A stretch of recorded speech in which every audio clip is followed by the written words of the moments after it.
প্ৰথমটো কুৱেশ্যন দিয়া আছে মান্নাৰ উপসাগৰ আৰু পাক জলপ্ৰণালীয়ে ভাৰতক কোন দেশৰ পৰা পৃথক কৰিছে?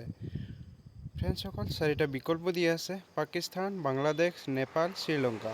শুদ্ধ বিকল্প হ'ব অপশ্যন খ শ্ৰীলংকা হ'ব শুদ্ধ উত্তৰ। নেক্সট কুৱেশ্যনটো দিয়া আছে কালিদাস বিৰচিত শকুন্তলা এখন হৈছে মহাকাব্য, কবিতা, নাটক, গদ্য। শুদ্ধ উত্তৰ হ'ব অপশ্যন নম্বৰ গ নাটক হ'ব কাৰেক্ট এনচাৰ। নেক্সট কুৱেশ্যনটো দিয়া আছে মগধ সাম্ৰাজ্যৰ প্ৰতিষ্ঠাতা কোন আছিল? চন্দ্ৰগুপ্ত, ৰাজা বিম্বিসাৰ, অশোক, ঔৰংগজেব। শুদ্ধ উত্তৰটো হ'ব অপশ্যন নম্বৰ খ ৰাজা বিম্বিসাৰ হ'ব শুদ্ধ উত্তৰ। তো ফ্ৰেণ্ডছ আজি মই আলোচনা কৰিম আগন্তুক অসম পুলিচত আহিবলগীয়া ছিলেক্টেড কুৱেশ্যন লৈ আহিছোঁ এইবাৰ। তো আপুনি যদি নতুনকৈ ভিজিট কৰিছে চেনেলটো এতিয়ালৈ ছাবস্ক্ৰাইব কৰা নাই প্লিজ চেনেলটো ছাবস্ক্ৰাইব কৰিব আৰু লাইক কৰিব লগতে বন্ধুবৰ্গলৈ শ্বেয়াৰ কৰিব। নেক্সট কুৱেশ্যনটো দিয়া আছে মহান মৌৰ্য সম্ৰাট হিচাপে কাক জনা যায়? চন্দ্ৰগুপ্ত মৌৰ্য, ৰজা গোপাল, হৰ্ষবৰ্ধন, ৰজা অশোক। শুদ্ধ উত্তৰ হ'ব অপশ্যন ক চন্দ্ৰগুপ্ত মৌৰ্য হ'ব শুদ্ধ উত্তৰ। নেক্সট কুৱেশ্যনটো দিয়া আছে মেঘদূতৰ ৰচক হ'ল হৰ্ষ, কৌটিল্য, কালিদাস, কলহন। ইয়াৰ কাৰেক্ট এনচাৰ হ'ব অপশ্যন চি অৰ্থাৎ গ কালিদাস হ'ব কাৰেক্ট এনচাৰ। নেক্সট কুৱেশ্যনটো দিয়া আছে প্ৰাচীন ভাৰতবৰ্ষৰ এজন বিখ্যাত জ্যোতিৰ্বিদ হ'ল মনু, বৃহস্পতি, আৰ্যভট্ট, চৰক। কাৰেক্ট এনচাৰ হ'ব অপশ্যন নম্বৰ গ আৰ্যভট্ট আছিল বিখ্যাত গণিতজ্ঞ আৰু জ্যোতিৰ্বিজ্ঞানী আছিলে আৰ্যভট্ট। আৰু ফ্ৰেণ্ডছ এই আৰ্যভট্ট জিৰ' যিটো নেকি আমি গণিতত ব্যৱহাৰ কৰোঁ এই জিৰ'ৰ আৱিষ্কাৰ কৰিছিলে আৰ্যভট্ট।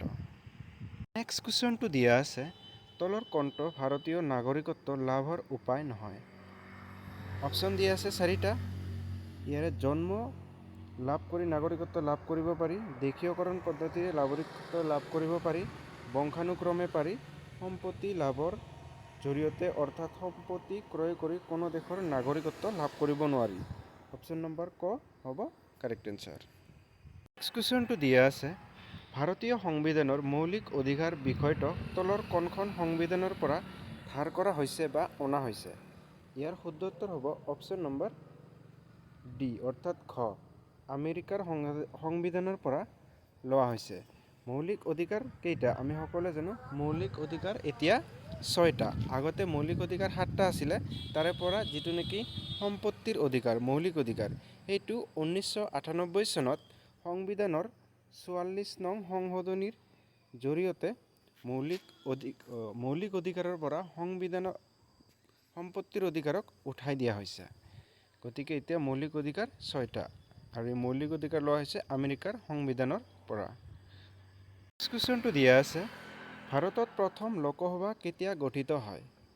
চাৰিটা অপশ্যন দিয়া আছে ইয়াৰ শুদ্ধ উত্তৰ হ'ব অপশ্যন নম্বৰ ক 17 এপ্ৰিল 1952 চনত ভাৰতত প্ৰথম লোকসভা অনুষ্ঠিত হৈছিলে আৰু স্বাধীন ভাৰতৰ প্ৰথমজন প্ৰধানমন্ত্ৰী আছিলে পণ্ডিত জৱাহৰলাল নেহেৰু।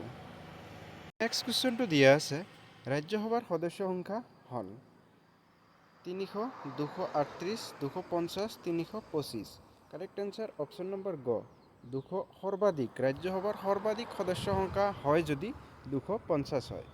গতিকে অপশ্যন নম্বৰ গ হ'ব কাৰেক্ট এনচাৰ। নেক্সট কুৱেশ্যনটো দিয়া আছে ৰাজ্যসভালৈ ৰাষ্ট্ৰপতিয়ে সদস্য মনোনীত কৰিব পাৰে 12 জন, 2 জন, 10 জন, 14 জন। শুদ্ধ উত্তৰ হ'ব অপশ্যন নম্বৰ ক 12 জন হ'ব কাৰেক্ট এনচাৰ। নেক্সট কুৱেশ্যনটো দিয়া আছে আবু কোন পাহাৰৰ আটাইতকৈ ওখ শৃংগ? আৰাৱলী, বিন্দা, পশ্চিম ঘাট, নীলগিৰি। শুদ্ধ উত্তৰ হ'ব অপশ্যন নম্বৰ ক আৰাৱলী পাহাৰ হ'ব কাৰেক্ট এনচাৰ। নেক্সট কুৱেশ্যনটো দিয়া আছে কোনখন সাগৰত আন্দামান আৰু নিকোবৰ দ্বীপপুঞ্জ অৱস্থিত? বংগোপসাগৰ, আৰৱ সাগৰ, লোহিত সাগৰ, কাস্পিয়ান সাগৰ। কাৰেক্ট এনচাৰ হ'ব অপশ্যন নম্বৰ ক বংগোপসাগৰ হ'ব কাৰেক্ট এনচাৰ। দিয়া আছে কাজিৰঙা ৰাষ্ট্ৰীয় উদ্যানৰ মুঠ মাটিকালি কিমান? 500 বৰ্গ কিলোমিটাৰ, 600 বৰ্গ কিলোমিটাৰ, 630 বৰ্গ কিলোমিটাৰ, 858.98 বৰ্গ কিলোমিটাৰ। শুদ্ধ উত্তৰ হ'ব অপশ্যন নম্বৰ খ 858.98 বৰ্গ কিলোমিটাৰ হ'ব কাৰেক্ট এনসাৰ। কাজিৰঙা ৰাষ্ট্ৰীয় উদ্যান আমি সকলোৱে জানো এইটো এশিঙীয়া গড়ৰ বাবে বিখ্যাত কাজিৰঙা ৰাষ্ট্ৰীয় উদ্যান। নেক্সট কুৱেশ্যনটো দিয়া আছে ভাৰতৰ কোনখন চহৰক পিংক চিটি বুলি জনা যায়? জয়পুৰ, ৰাজস্থান, কোচবিহাৰ, দিল্লী। শুদ্ধ উত্তৰ হ'ব অপশ্যন নম্বৰ ক, জয়পুৰক ভাৰতৰ পিংক চিটি বুলি জনা যায়। জয়পুৰ হ'ল ৰাজস্থানৰ কেপিটেল হয় জয়পুৰ। নেক্সট কুৱেশ্যনটো দিয়া আছে শিৱমুদ্ৰম জলপ্ৰপাত ক'ত অৱস্থিত? গংগা নদীত, কাবেৰী নদীত, যমুনা নদীত, ব্ৰহ্মপুত্ৰ নদীত। কাৰেক্ট এনচাৰ হ'ব অপশ্যন নম্বৰ খ, কাবেৰী নদীত অৱস্থিত। আৰু এই কাবেৰী নদী ক'ত আছে? কৰ্ণাটকত। নেক্সট কুৱেশ্যনটো দিয়া আছে কাঞ্চীপুৰম নাম ঠাইখন কোন ৰাজ্যত অৱস্থিত? অসম, মধ্যপ্ৰদেশ, ৰাজস্থান, তামিলনাডু। ইয়াৰ শুদ্ধ উত্তৰ হ'ব অপশ্যন নম্বৰ খ, তামিলনাডুত অৱস্থিত। নেক্সট কুৱেশ্যনটো দিয়া আছে কোনটো ৰেখা ভাৰতৰ মাজভাগেদি পাৰ হৈ গৈছে?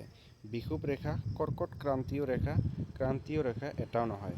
শুদ্ধ উত্তৰ হ'ব অপশ্যন নম্বৰ খ, কৰ্কট ৰেখা ভাৰতৰ মাজভাগেদি পাৰ হৈ গৈছে। আৰু এই কৰ্কট ৰেখা ভাৰতৰ প্ৰায় 8খন ৰাজ্যক চুই গৈছে। ৰাজ্যকেইখন হ'ল ৰাজস্থান, গুজৰাট, মধ্যপ্ৰদেশ, ছত্তীশগড়, ঝাৰখণ্ড, পশ্চিমবংগ, ত্ৰিপুৰা আৰু মিজোৰাম। দিয়া আছে ভাৰতীয় ৰিজাৰ্ভ বেংকৰ প্ৰথম গভৰ্ণৰজনৰ নাম কি আছিল?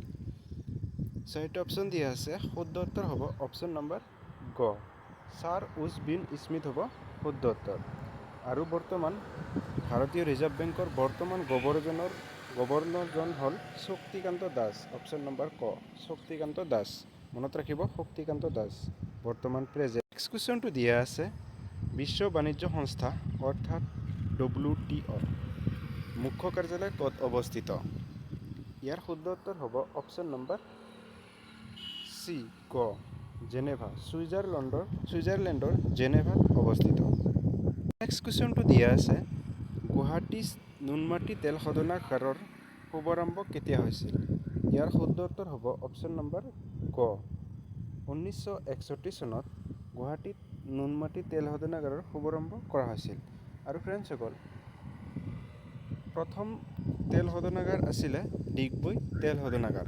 ভাৰত অৰ্থাৎ এছিয়াৰ প্ৰথম তেল শোধনাগাৰটো হ'ল ডিগবৈ তেল শোধনাগাৰ। বহুত ইম্পৰ্টেণ্ট পইণ্ট হয়, মনত ৰাখিব। তো ফ্ৰেণ্ডছ ভিডিঅ'লৈ আজিলৈ ইমানেই অন্ত পৰিলে। যদি আপুনি লাইক কৰা নাই প্লিজ লাইক কৰক আৰু ভিডিঅ'টো চোৱাৰ শেষত বন্ধুবৰ্গলৈ শ্বেয়াৰ কৰি দিয়ক। জয় আই অসম।